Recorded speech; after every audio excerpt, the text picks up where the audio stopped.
Great. Well, good morning, everyone. Happy Wednesday morning. And afternoon for Sylvia, who's on the coast of Canada.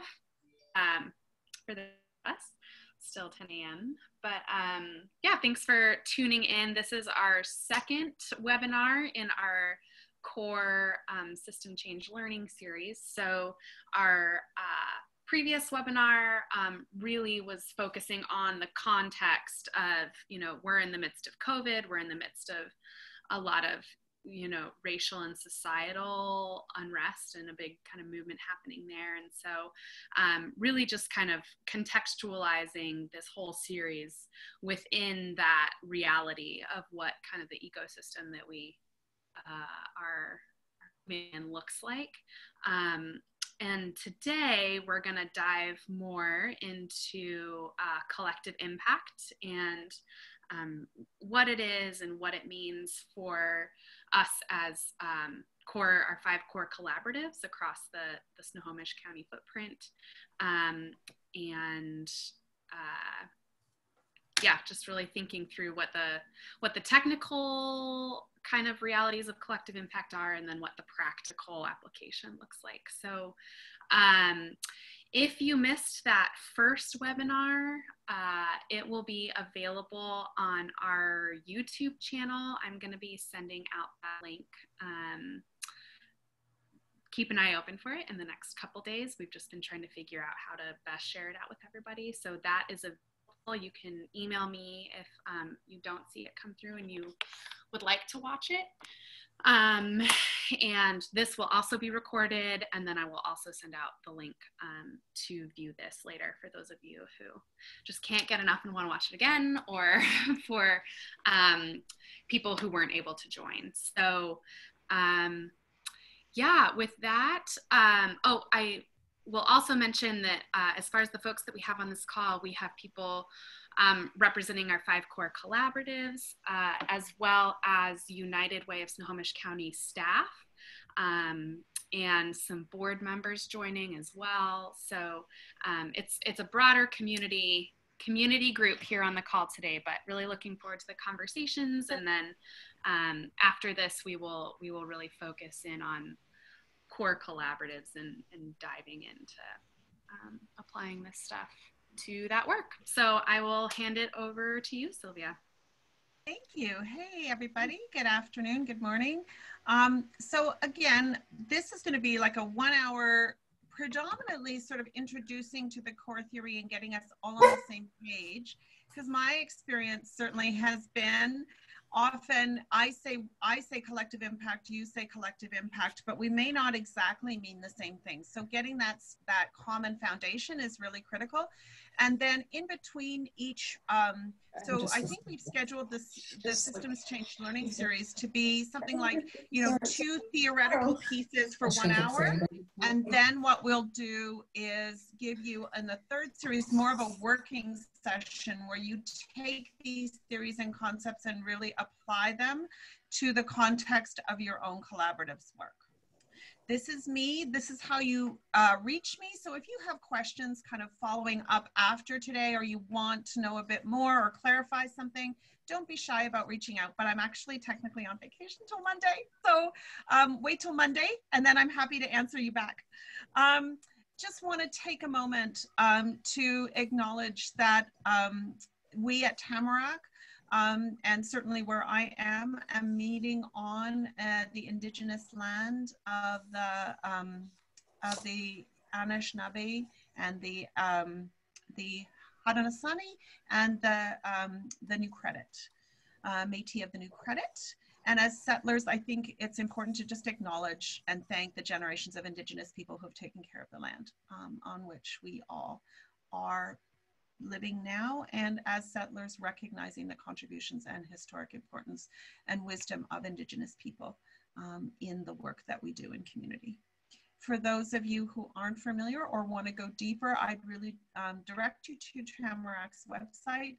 We at our Tamarack Learning Center really have come to appreciate collective impact, which we're going to be focusing on today, as one of 5 core practices that we believe you braid together to create powerful containers to support community change. And a lot of our work also comes out of a very focused collective impact effort that is now national, called Vibrant Communities, which is really focused on reducing poverty and deepening sense of community and connection between and amongst folks. So I am going to launch a poll for us because I'm curious about asking folks here to identify what level of collective is your level of collective impact. Where are you starting from? You know a little, you know very little, you've read a bit about the theory but haven't actually begun to apply it. You are applying it actively now, or you could have another relationship with and or to it. So I'm just going to give us a few more minutes because we're about halfway there in terms of responses.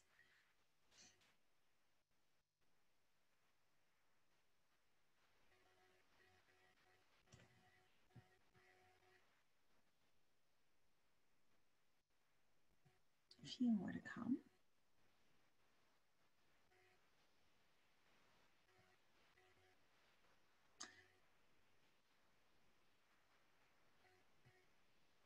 Just give you a couple more seconds.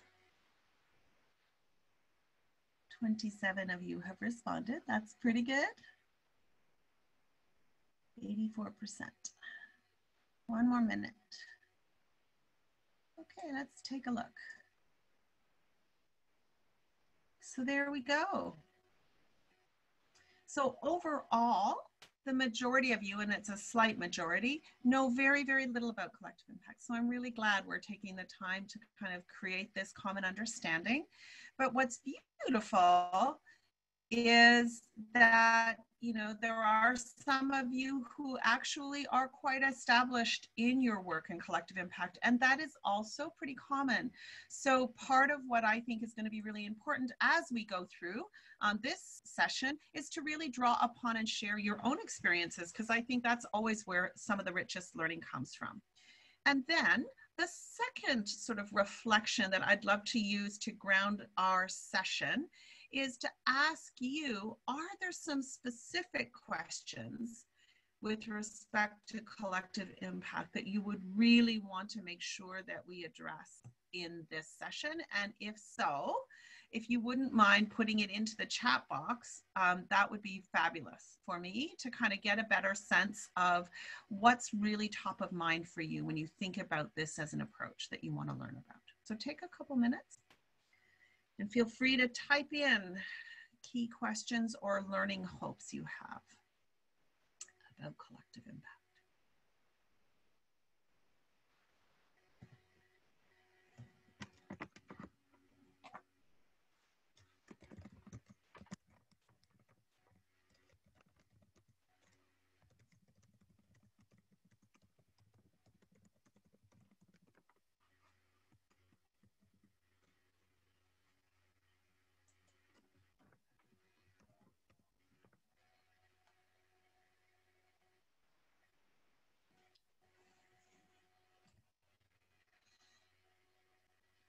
They're making this so easy for me because I'm not seeing anybody typing in any questions yet, but that's okay. Oh, fundraising, great. All right.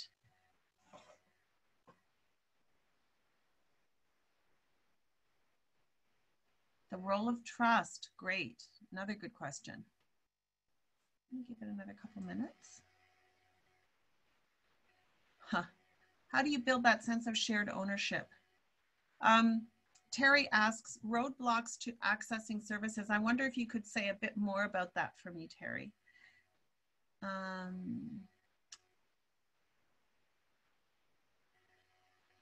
Okay. Collaboration, how does this fit? How does collective impact fit within the context of collaboration? How partner engagement when the work is really young? Great questions, guys. How do you evaluate collective impact? Ditto on shared ownership, doing collective impact in practice. You guys have some really good questions. I'm gonna give it another minute or two, but by all means, let's continue to use the chat box and Certainly, I know I'm seeing another set of questions around evaluation. And I know we can go a little bit deeper into some of that, but one of the key things to think about is, what are you evaluating? Because you could be evaluating the nature of collaboration or the level of trust between collaborative partners, and that might be a very legitimate kind of early stage evaluation or baseline and then track over time as one dimension, but you can also be tracking your progress on a particular shared issue that you're addressing. So, there's different dimensions within the context of your work that you can certainly think about evaluating. And for those of you who are specifically interested in that, I would also remind you that FSG did a really good, probably 3 or 4 years ago, a really good 3-part guide to evaluating collective impact in particular. And the third of those 3 guides actually includes sample indicators that would shift and change as your collaborative work matures. So I'd also really encourage you to check that out. Okay, so what I really want to do with you in this 1 hour is to reground in the 3 preconditions and 5 conditions of collective impact, and be really clear about distinguishing how collective impact is different from other forms of collaboration that you might be familiar with. I really want to spend some time pulling out and highlighting some essential shifts in thinking that are implicit in embracing the full potential of collective impact as an approach, and I want to make those explicit. I always do better with stories myself, so I really want to share with you one example, right? I know hindsight is always 20/20, but I think it's a really informative example of what this work can look like in action, and then really give you a little bit of time to sort of dip your toe into thinking about how might you continue to build this kind of work and way of working into the way you think about the collaborative work that you're personally involved with. So Paul Bourne, who is the co-CEO at Tamarack, wrote a really good paper probably about 4 years ago now, where he began to unpack what we now claim as those 5 interconnected practices of community change. And I find it fascinating that he has identified collective impact as the most powerful in its impact because it employs a framework that really supports large-scale change and population-level impact. And for those of you who are just learning about collective impact today, the whole framework really was brought to life by 2 folks from FSG, Social Impact Consultants, John Kania and Mark Kramer. And in 2011, they wrote a paper that was published in the Stanford Social Innovation Review, describing collective impact as a disciplined cross-sector approach to solving complex social and environmental issues on a large scale. What I find fascinating is the backstory behind how they identified the framework as a framework. So actually FSG stands for Foundation Strategy Group. So their consulting work was often with philanthropy networks, and they had a research assignment that they were given by one particular network who said, we're almost embarrassed to admit this, but when we come together, the big question we always ask each other is, so what? For all the money that we've invested, for all the funding that we've allocated over the last decade, what difference has that actually made in the lives of communities and in the lives of people? And they said they knew that they weren't going to be objective about it, so they actually commissioned FSG to go out and do a research paper to help them answer the question. And so they gave them a list of grantees that they'd supported and the different projects. They encouraged them to go out and do interviews. When they came back to the network, the folks at FSG were saying, look, guys, we have good news, we have bad news. Good news is about 80% of the time, the investments that you as a philanthropy network have made a positive difference in the lives of human beings in this community. Wow, good, okay, relief. Here's the bad news. The bad news is that the vast majority of that impact has been limited to a relatively small number of people who were fortunate enough to get enrolled in programs and services that you helped to fund. And actually, frankly, that's where the impact ended. But they said, don't despair, because one of the things that was really interesting as they did their interviews and looked at these varying initiatives that the Philanthropy Network had invested in, they actually started to pull out what remained a fairly small but significant group of initially what they called outliers. And these outlier projects were different from the others in that they were able to have a much broader, much more long-term lasting impact on an issue than the majority of the other initiatives. And what they discovered, even though the focus of these outlier projects was quite varied, one was about restoring a river system that crossed multiple state boundaries. Another was a very localized obesity reduction effort in a low-income neighborhood in Boston. So quite different in their focus, quite different in their scale. But in terms of impact and being a cascade for a much broader change process, that's what these outlier initiatives had in common. And when Kenya and Kramer looked at them, what they started to see is while the nature of their issues might vary or the scale they were operating in might vary, the ways in which these outlier projects were working were actually quite consistent. And what you'll see is that the 3 preconditions and 5 conditions that now form the foundation of collective impact as an approach are the common patterns and themes that these outlier projects had in common.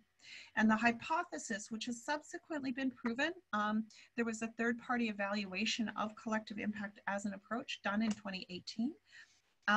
What they have found is that if you adopt these ways of working, these 3 preconditions, 5 conditions, consistently, yes, you are able to create that much larger, more lasting systems level change and impact.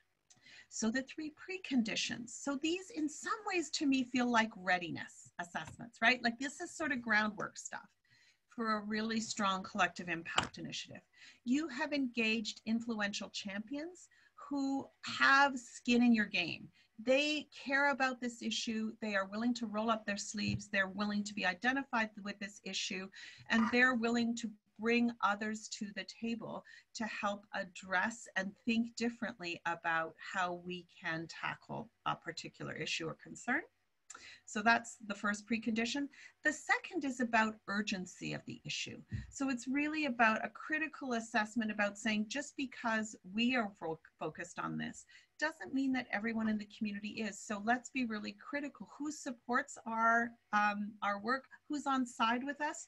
Who's just a bystander that we could convince really ought to care about this issue? And who is actively opposing? You know, where are we at and what groundwork do we have to do to build understanding and awareness to begin to mobilize a much broader network of support for the work we're trying to advance? And lastly, the third precondition is adequate resources. Now, gotta say, of course, this means funding. This kind of collaborative work does not move forward quickly or effectively without some dedicated resources underneath it. That has been proven. But adequate resources is also beyond funding. It's the in-kind contributions that are made. I don't know how many of you are familiar with the great work of the Promised Neighborhoods Network, but Michael McAfee, one of the founders of the Promised Neighborhoods, would always say, no participation without contribution.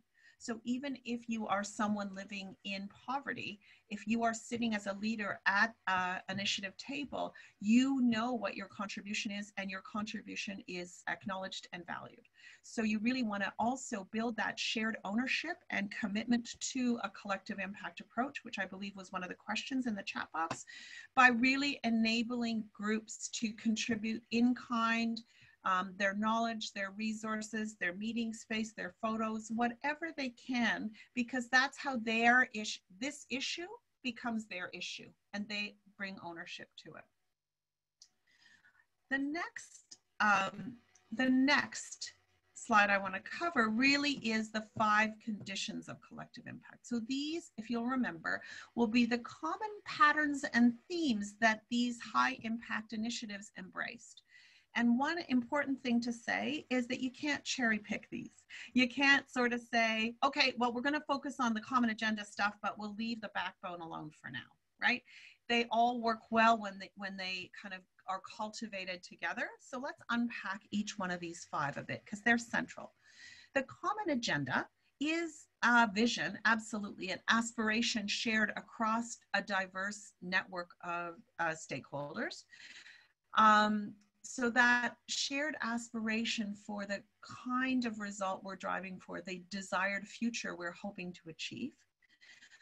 But it's beyond that, a common understanding about some of the barriers or problems that are preventing us from achieving that vision, and a joint approach that different players have committed to for how they are going to move from where we are today to this desired future that we all agree on.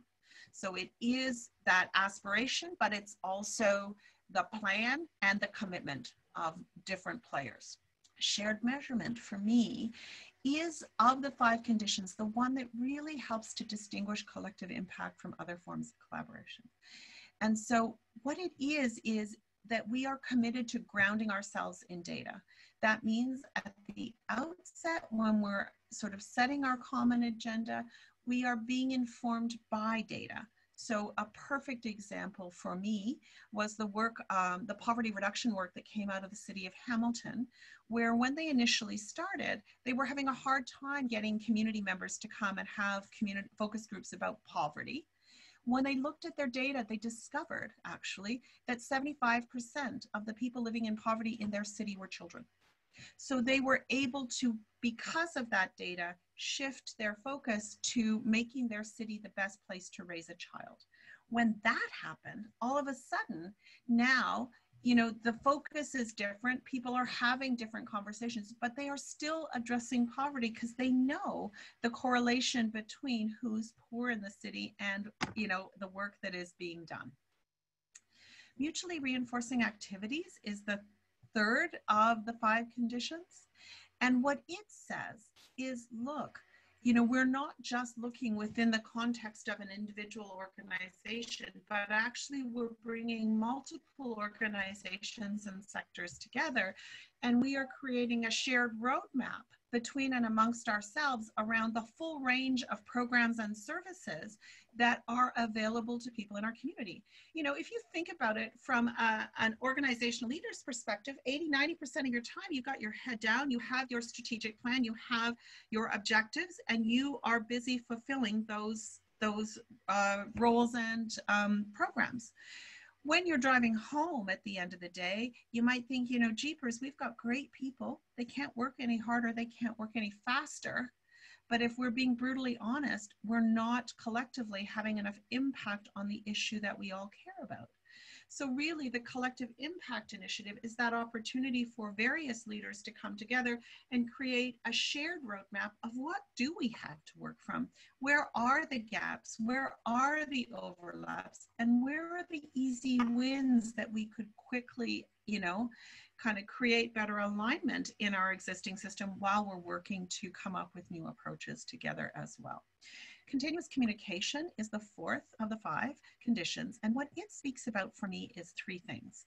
1, it reminds me of the importance of building a shared language. Like, every sector has jargon, every community has its expressions. So when you're bringing diverse communities and diverse sectors together around the same table, it's ironic, but you almost need to slow down your conversations so that we're making sure that when I use a word and you use a word, that we mean the same thing. My own very painful experience about this was hosting the first ever regional food summit in my more rural area where I live. And, you know, we're about 2 weeks out from having 140 people. It was incredible coming to our first food summit. We had chefs, restaurateurs, we had farmers, we had policy people, we had municipal leaders, we had food bank folks, the whole shebang. And suddenly it became very obvious to me, because I was trying to recruit a fellow volunteer who I knew was the VP of strategy for one of Canada's national food organizations. And I thought, wow, if I can get him there, like, that'll be such a coup. And when I buttonhole him and I say, hey, can you come to our food summit? He says, you know, it's really interesting. We just had a strategic refresh at the organization, and we've identified local food as one of our strategic priorities. So I'm like thrilled. And then I listen, and he keeps talking, and it becomes very clear to me that when he says local food, he means anywhere in Canada. Whereas all along, I've been saying local food, assuming everybody knew that for me, that meant 100 kilometers within where I live. So same language, same words, and we mean totally different things. There's one very tangible example of what I'm talking about. So continuous communication is about building a shared language and shared understanding between and across diverse groups. Secondly, it's about recognizing that we have representatives from different organizations around our collective impact table. So how do those individuals get supported to bring back the insights and learning from their collaborative work back to their respective organizations? Because if it's just an elite group of a small group of people that aren't sharing back what they're learning within their own organizations, we're really limiting the power of what this work can achieve. And then lastly, it's about remembering that this work is usually done in service of communities. So how are we coming back and telling the story of what we are learning and what we're working on together to the leaders of our community and engaging them to be part of this journey alongside us? That's for me what the continuous communication condition is about. And then the last one, backbone support. If you go back and you read the very first papers written by Kania and Kramer about collective impact, they talk about this as a backbone organization. Am I ever glad that over time the language has really evolved? What this is saying is if you want your collaborative work to fly and to flourish, you need to be intentional about creating some infrastructure to enable that to happen. And that is important. But I have seen probably one of the biggest mistakes I've seen in collective impact work is we are so conditioned to think about organizations as the dominant structure that without intentionally meaning to, we end up creating our collective impact initiative as though it's an organization. And when we do that, I think we do a real disservice to the possibility of what this framework is, right? Honestly, you want your collective impact initiative to be way more agile, way more nimble than an individual organization. And frankly, I think the best definition I ever heard of collective impact is it's a co-created innovation space. So you think back to that mutually reinforcing activities thing, and you've got different organizational leaders coming together saying, we know we have good people, we know they're doing good work, and we know that the good work that they're doing is just not enough for what the needs are in our community. So we can't go to those we are supporting and say, oh, we're going to do a 2-year hiatus while we figure out what we're going to do differently. No, our organizations need to continue to deliver the services and programs that people rely on. But we also need to create a dedicated space where we can step away from that day-to-day and start imagining what else, what more, what if we did other things to augment and overcome what we know the limitations are within the work that we're currently doing. And frankly, if we are experimenting and if we are innovating, kind of wise to diffuse the risk of that across many different players. And that really is what I'm hoping and what I see as the value of collective impact as an approach. It gives us that space we need to think differently about how might we create other dimensions of support around particular issues. So one of the big questions I often get asked is, well, isn't collective impact just a form of collaboration? And I would say, yes, it is. But just like local food can mean different things to local people, the term collaboration can also mean different things to different people, right? And at Tamarack, we use this collaboration spectrum, which I really like because it starts by acknowledging that there are times when we're actually actively competing with one another, and that's at times a perfectly legitimate option, right? Or we can coexist. So I know about you, you know about me, but we basically are two solitudes. We can communicate. So sometimes, you know, there's a degree of, you know, like a sector table or whatever, where we come together and we do information sharing. Sometimes we may cooperate either formally or informally on specific activities or specific projects. But then as you move along the continuum, you can then move into coordinating. So organizations are actively and systemically kind of really working to align and adjust their work. You can collaborate, which is sort of a longer term relationship that you enter into with others, or at times groups choose that it makes sense for their organizations to integrate. So that's like the full spectrum. Not surprisingly, the level of trust you need to move along the continuum is as you move along, the level of trust required is much deeper, and people's perception of turf also loosens as we move from left to right. The red box on this visual is, for me, this space where collective impact lives. So it's a much more longer term, intentional relationship building between and across multiple players. The other key difference is often collaborations that I've seen are within the context of a single sector. And what makes collective impact distinct and different from that is we are very intentional about pulling in multiple perspectives and diverse sectors to work together on the same issue. Second, have you ever heard that expression, when all you have is a hammer, everything starts looking like a nail? There was a bit of a time when collective impact, as it was gaining attention and momentum, everyone suddenly started thinking that they needed collective impact for everything. And I would say that is not true. And so then when does it make sense to use collective impact? For me, to answer that question, it's really helpful to first take some time to unpack and recognize that not all problems are the same. And for this, a big shout out to a mentor of mine who's now passed on, Brenda Zimmerman, who really worked a lot in healthcare and community sector stuff. And she actually was really helpful in saying there are typically 3 different types of issues or problems that we try and address. And before we dive in to solve them, it's useful to diagnose what type of problem you're facing, because that will affect the approaches that you would take in terms of how you solve it. So Brenda described the first as simple problems. These are known. So we know what the problem is and we know how to solve it. It's really just about following the recipe, right? And so for me, hand washing to reduce the spread of disease would be a perfect example of a simple problem, simple solution. And Brenda talks about the recipe. So, if we both follow a same recipe, Elise and I, and then we bring soup to a potluck, you probably wouldn't be able to tell whether she made it or whether I made it. So that's the first type of problem.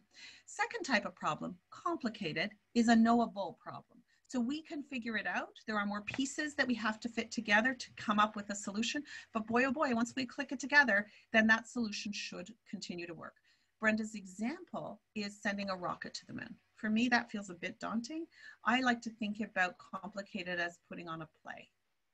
Every play we set out to perform, we know that there are some key ingredients that we have to figure out and we have to get right. So we need to have a great script. We need to have a good director. We need to have a great cast.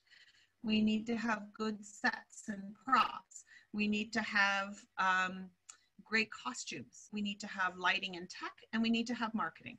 Every play we do, we have to figure out how each one of those components is going to work and how it all fits together in the end. But once we have that figured out, we can keep running that play successfully for however long we need to. And that's the second kind of problem.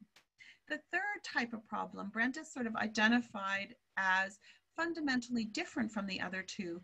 The complex problem, what makes it different and distinct from the other two, is that the elements at play are not static. They're dynamic, right? So her example, which I think is brilliant, is raising a child. I don't know how many of you were parents. I am the mom of 3 kids. And I got to tell you, just because we raised our daughter a particular way and my husband and I were feeling ultra confident that we were great parents because she was this lovely, introverted, self-directed kid, boy, oh boy, did we get a rude awakening when God sent us our second, who was like Mr. Motion and didn't stop moving from the moment he was born. And all the strategies that we, the brilliant parents we thought we were, tried right? That worked so brilliantly for our daughter didn't do a thing for our son. And that's because he's a very different human being than his sister. And the kind of parenting he needed was very different. So then we figure out the boy thing, we figure out the girl thing, we think we've got it nailed. And then we had Sean. And Sean is our experiential learner who is nothing like his brother or his sister. And we had to learn how to parent all over again, right? So collective impact is an approach that works really well in these kinds of situations that are unknowable because they're forever changing. And so, do you need collective impact for every kind of issue or opportunity? No, you don't. But if the issue that you're dealing with is one that is not static, that is always changing, that is dynamic, then it is an approach that makes a lot of sense. One of the powerful things about collective impact as an approach is this emphasis on multi-sector collaboration. And so we are starting from an assumption that says if an issue is complex, then no one sector working alone is going to have the kind of bandwidth and or capability to address the multifaceted elements of this issue working in isolation. We actually do need different sectors to come to the table with different contributions to the solution. And this is a place where the context expert, meaning the person with lived experience of the issue, is as critical to, and the wisdom that they bring about and the insights that they bring about the issue are as important and as critical as subject matter content experts might be, right? Because it helps us to not only understand how we might take a solution that worked brilliantly in Hawaii and apply it to Snohomish County, right? The realities are very different. And if we don't have the wisdom of people living in this community who can help us to understand what of a solution that worked brilliantly somewhere else we can take and work from, and what we have to adapt, it's not going to work. So let's just pull this together to say collective impact. What is it? What isn't it? It is not a single sector or single organizational solution. It does not solely focus on programmatic solutions, and it certainly is not a long-term commitment. So I think it's important to understand 3 to 5 years is a minimum investment of partnership amongst the players at a collective impact table before we really start gathering momentum. It's not an ideal approach if the issue that you're trying to address is simple or complicated. And it is not about creating a net new organization. It's your collective impact initiative really ought to be much more nimble and agile than that. So it does require a backbone. It does require engagement of unusual players and diverse perspectives.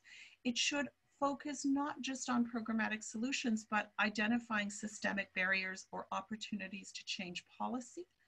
And it does focus on high impact. So you want an example, because I think it's one thing to hear this, but it's quite another to see what does this look like in reality. For this, I'm really going to highlight an example that comes out of Erie, Pennsylvania, called Erie Together. Okay, Erie Together began after the economic downturn in 2008, when the then mayor of Erie discovered that his community had the highest poverty rate anywhere in the state of Pennsylvania, and that is not how he wanted his community to be known. So the first thing he did was did a little bit of research and work to understand what was different what were some of the helpful solutions that others had used in other jurisdictions to address poverty, to understand what was top of mind and worrisome for people. When they actually launched Erie Together, he worked in partnership with the then warden of his local county. They had 3 outcomes that they were focused on. One, you can see them, more children were going to, in their local community, were going to grow up to be successful adults. Second, from a work perspective, more residents would have access to family-sustaining employment. And thirdly, recognizing that there were some folks who were in quite dire straits, that there was a recognition that they needed to have ways in which they could move quickly to ensure that families across the county were meeting their basic needs before they could kind of get involved in the work and the learn dimensions. But what I love best about this story and this example is when they went public with Erie together, they launched it by describing it as what it wasn't instead of what it was, right? Not a social service agency, not a social service program, rather a county-wide civic movement to elevate prosperity and prevent and reduce poverty. Isn't that brilliant? Because what they're doing when they go public is they're putting their community members on notice. This is ours. This isn't like an agency or an organization. You can be part of this, and frankly, we need you to be part of making this happen. So very quickly, because they had done really lovely broad-based engagement across multiple sectors to sort of form the foundation of Erie together, they put in place 4 countywide action teams, 2 under the Learn pillar, one focused on early childhood readiness and success, and a second around aligning education to careers. Under the work pillar, they really were looking at balancing workforce and economic development. And then on the Thrive pillar, they had an action team looking at individual and family stability. But let's all pretend we've been named to the early childhood education readiness and success pillar. Okay, so we're all sitting around and we have to come up with an action plan. So because we're from different sectors, we kind of created this roadmap of key milestones that we would expect. And we all agreed. Okay, so these are key milestones. There was a bit of a debate, should we have born at a healthy birth weight maybe as an earlier one, but there's no argument amongst and between us around these as important milestones and markers that young people are on a path of success from an education perspective. But here's where the debate starts. As we're thinking about developing our countywide action plan, there is a subgroup of folks who are looking at data who come in and say, look, our county has the highest teen pregnancy rate anywhere in the state. And we know from evidence that when teens become parents in high school, they rarely graduate. And that gets absolutely in the way of one of those key milestones of success, which is high school completion. So we should focus our energy and our plan on reducing teen pregnancy. So that's kind of compelling, but then another one of us in the group stands up and says, yes, but we also have data that says young people that get involved in the criminal justice system are 6 times less likely to graduate. So if we're using graduation as the critical milestone, then really we should put our energy and attention into reducing youth involvement in the criminal justice system. But then someone else chimes in from the education sector and says, no, well, like, you know, we've been talking about how do we build for, you know, jobs of the future. And the evidence is clear. Science, technology, engineering, math, STEM. We really need to revamp the curriculum to focus on this if that's our goal, right? So back and forth. And then there's another group advocating for 3rd grade reading, saying we really need to strengthen this and go way, way upstream to be addressing educational success. Do you know what the challenge is here? Any one of these pathways is the right pathway, right?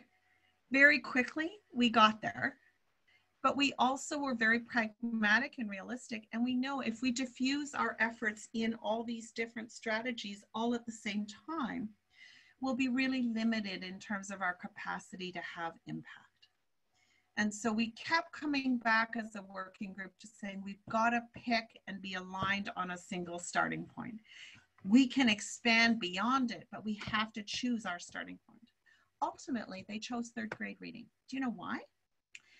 The 3rd round of meetings where we're going back and forth about where we start, someone came in absolutely incensed. They had come from a different meeting somewhere else and recently learned that the corporate prison sector uses 3rd grade reading data as the most reliable data for how many prisons to build and to be ready 10 years into the future. People got enraged and incensed, and they thought, jeepers creepers, if the data is good enough for the corporate prison sector, good enough for us, end of the debate, we got to pick something. Can we all align on 3rd grade reading? Yes, yes, yes. Okay, so off we go. Really important learning. The decision was made based on fact, but it was also based on passion. So don't forget that, because that's really critical, because that's an indicator of where people's energy and interest is. and always a great place to start. You cannot go wrong.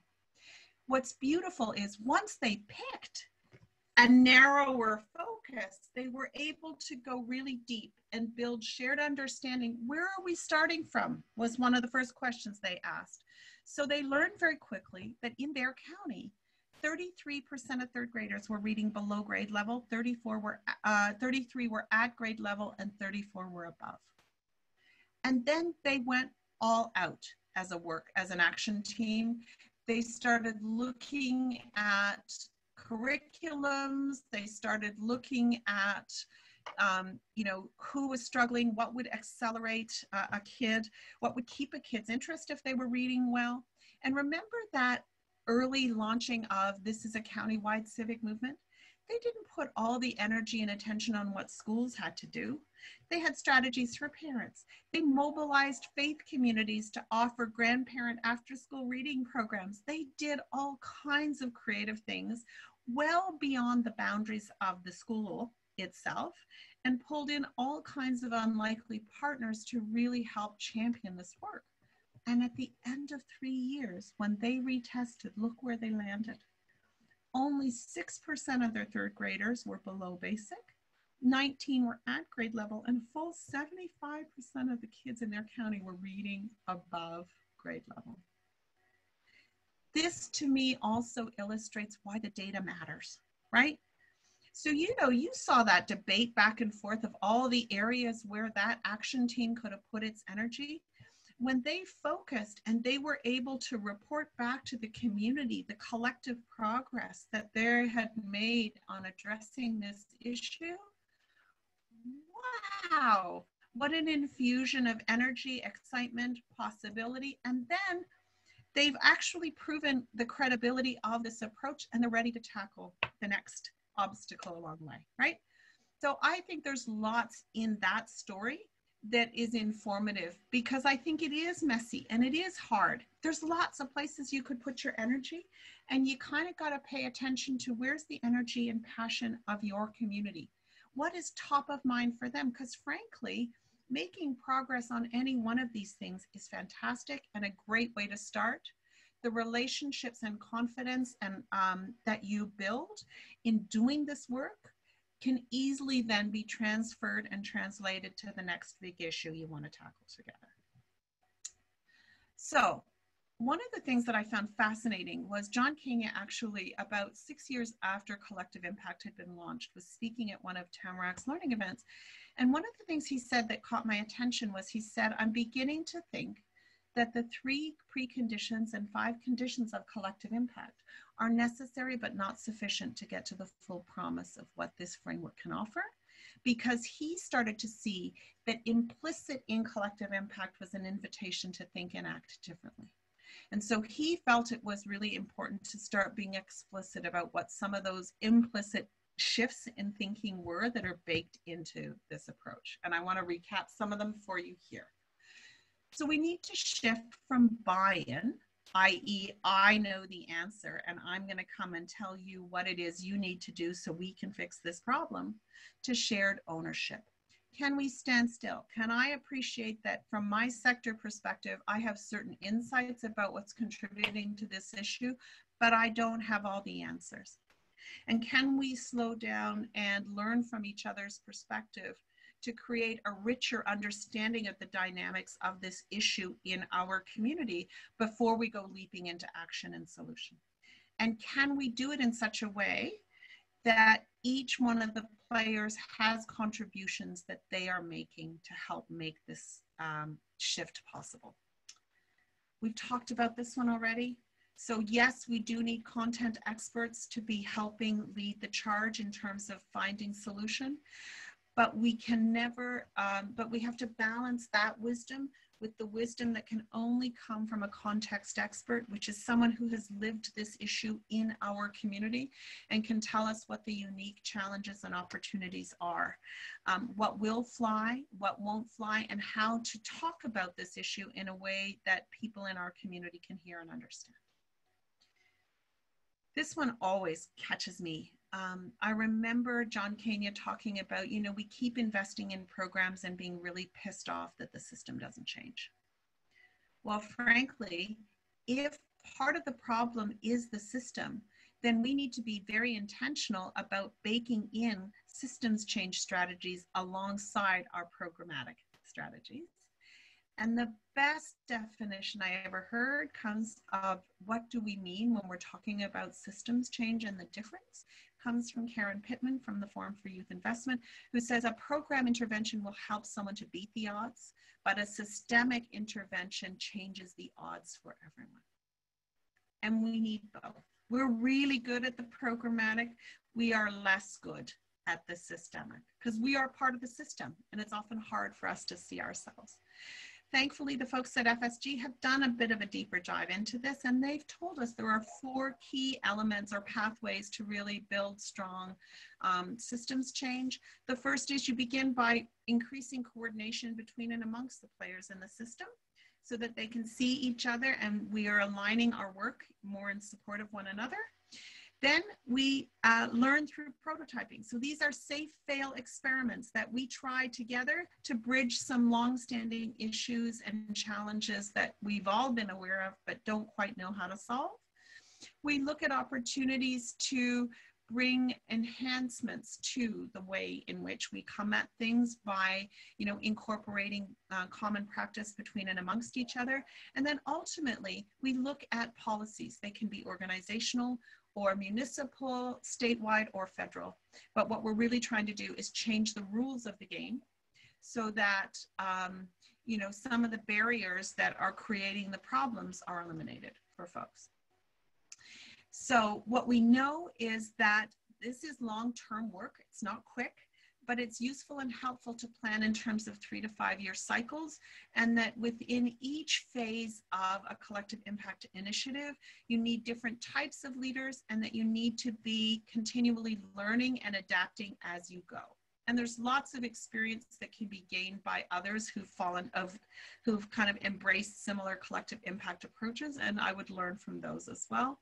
And then lastly, I would say I've got a picture of bamboo here on the side because bamboo actually spends 7 years below the surface before you ever see it pop up above ground.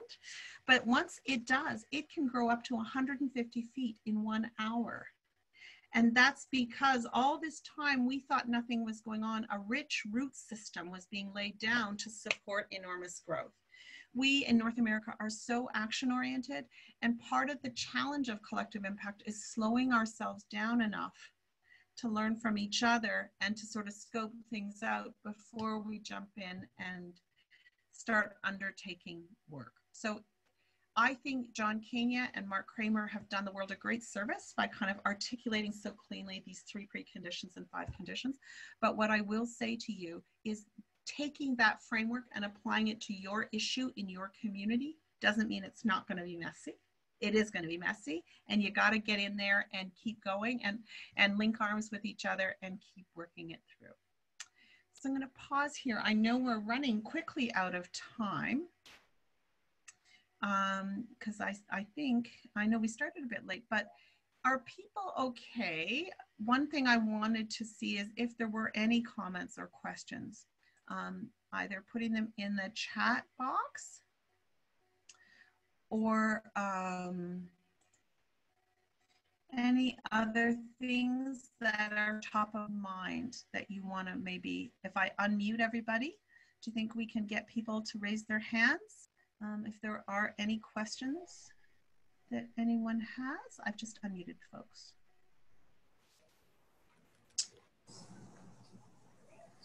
Comments, questions, thoughts?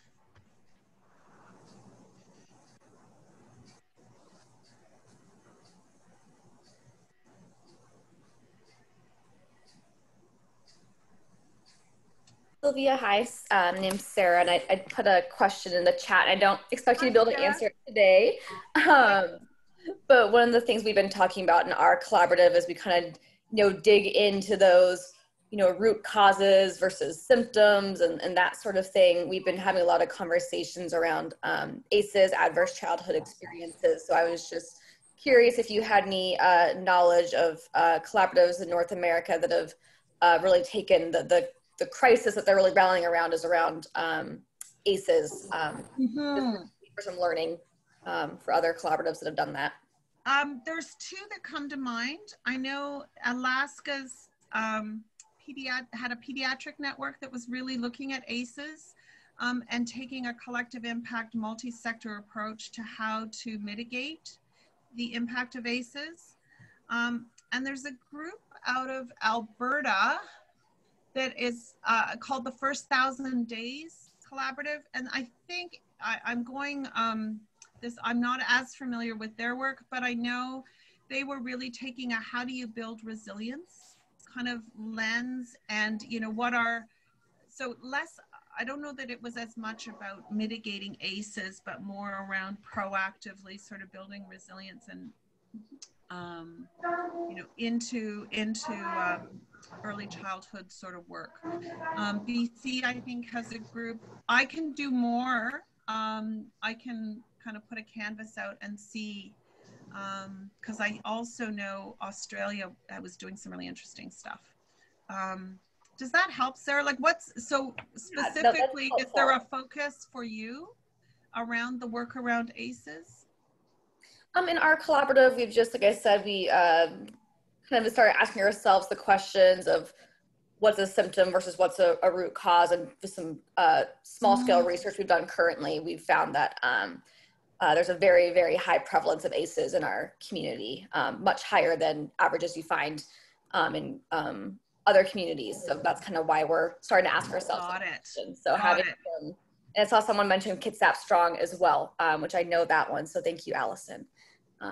Yeah, I'll look into those ones you mentioned, Sylvia. Thank you. Okay, so what I can certainly commit to do is also just doing a canvas with colleagues as well to see if the Winnipeg Boldness Project is another one that's very neighborhood based that comes to mind. So let me find you some more stuff and send it your way. Because I think sometimes if that's the focus you're taking, seeing how other groups have actually kind of flushed it out can be really helpful in accelerating your own thinking. Sorry. It looks like Arhelia has her hand raised. Arhelia, did you have a particular question or comment? Yeah, I wanted to go to the first slide that you put to get on the presentation. I don't know, you can go back at least on the first one. And it's just something that we are experiencing right now. I think it's all the way on the very beginning. Okay. Because we are restructuring or collaborated with new funding. And we are trying to figure it out how we kind of assign new activities to each of the components in our collaborated. So when you go back to the first one. Is this the one? No, I think it was the very first one that you were talking about. It has the 4 components of it that talks about. Oh, this one or this one? No, it's the one that has separated, that one. Common agenda, yes. Shared measure, reinforming activities, continued communication, and backbone support. So I guess it's like how much of that needs to be a balance? Is everything equal balance? So how much everybody contributes in the collaborated, or it is something more important than other one? Like when you're sharing. I'm gonna jump ahead because I'm gonna share this out. I'll make it bigger so you can actually see it. But my colleague and I designed this. It's a reflection and planning tool. But what you'll see is, in our experience, collective impact tends to unfold under phases. And there are four key activities that are always part of your work, but what you are doing in each of these 4 activity areas will vary depending on where you are in the maturity of your collaborative effort. So when you're assessing readiness, your work around governance and infrastructure is really, are we convening and touching the right leaders? you know, and building that buy-in and support and leadership across different sectors. In phase 2, if we're moving our work ahead, we've actually begun to identify champions, and we've got across a multi-sector steering committee leadership group that's kind of championing the work. We've got action teams that we begin in the next phase to build around that are also reflective from different sectors. By phase 4, we're launching those action teams and they're beginning to implement their plans. And then we're building out our infrastructure and supporting and checking in on the work of those action teams, right? We're planning, you know, at the very beginning. So we're always doing planning work, but what we're focused on in our planning will vary as our work moves along. Similarly, we're always looking for ways to engage the voice of community and test our thinking with the people who are being affected by the issue. But what we're focused on and how we're engaging those people will shift and change again as we get clearer about what our work is looking like and as we begin to take action. And then finally, we're always evaluating our work, reflecting on it, learning and adapting, because the community that we live in doesn't stay the same either, right? So even though we've been working on an approach and it's showing a lot of practice, along comes COVID, we may have to stop and think and adapt how we envision the work happening to accommodate this reality, right? And so it's very dynamic. It looks very linear, but it's not. And I can share this tool absolutely with all of you. It's just more of a summary than anything else. I can show you. So really it's a planning canvas. So it's about assessing readiness, and you can jot notes down to yourself, thinking about your common agenda. What do you need to think about around data and measurement? What do you need to think about around systems change, communication, and then this. But this is a whole tool in and of itself, which you can access through this hyperlink. And it's a good start, but I think there's more work there that I can certainly help you unpack if you like. And we can bring to one of those working sessions. Maybe that's the tool I'll bring to the first working session. Because that way you can assess where you're at and where you might want to fill in some gaps. Yeah, I think that will be really helpful. And it is actually something that we are experiencing right now, you know, and I understand it's messy, you know, the work, but it is the pains that comes with growing, you know, and I think that this new funding always brings that experience of growing and adapting. And it is like you want to do it, you don't want to rush. You want to, even if it's messy, you want to do it with all the mess and go step by step. Absolutely. So, yeah. Well, I had thought we might have time for dialogue. I'm not sure we do. What I would like to do, if it's okay, is promise to share this slide deck with you all along with the recording. And I will share this 2-page planning canvas for collective impact, just as a bit of a recap for you. And then you'll see you can access this planning tool, but maybe that's where we'll put our energy into our next working session. Does that make sense? I would really like that. Thank you. And it's best if you print it at least at legal size. Otherwise, it's so small you can't read it. But I have shared it, I believe, with you already, Elise, right? As a PDF. Yes. All right. Yes. Thank you so much, Sylvia. Yeah, so just to wrap up real quickly, unless Sylvia, you had anything else to No, I'm good. Say? I'm looking forward to our next, when's our next piece? So we have, for folks who are, and apologies that we're 9 minutes over, thanks for sticking with us, those of you who are still here. So our next session is actually a deep dive session. So folks who are part of collaboratives are invited to that session. It's a 3-hour long, really kind of applied session to take what we've talked about in the last 2 webinars and apply it to the collaboratives themselves. So I highly recommend drumming up as many folks from your steering committees, core teams that you can to come join us for that conversation. And then we'll continue the webinar series, this kind of learning, these hour-long segments that are focused on learning in the next couple weeks. So excited to have you all back here for those as we continue. So be on the lookout for an email from me. I'll be sharing these different resources from Sylvia, and yeah, we look forward to continuing to learn with everybody. And thank you for giving your time. And I'm so excited to hear you got some funding, Arlena. So I look forward to sharing the tools. Thank you. Yeah. Have a great afternoon, everyone. Yep. Thank you. Thank you. Bye.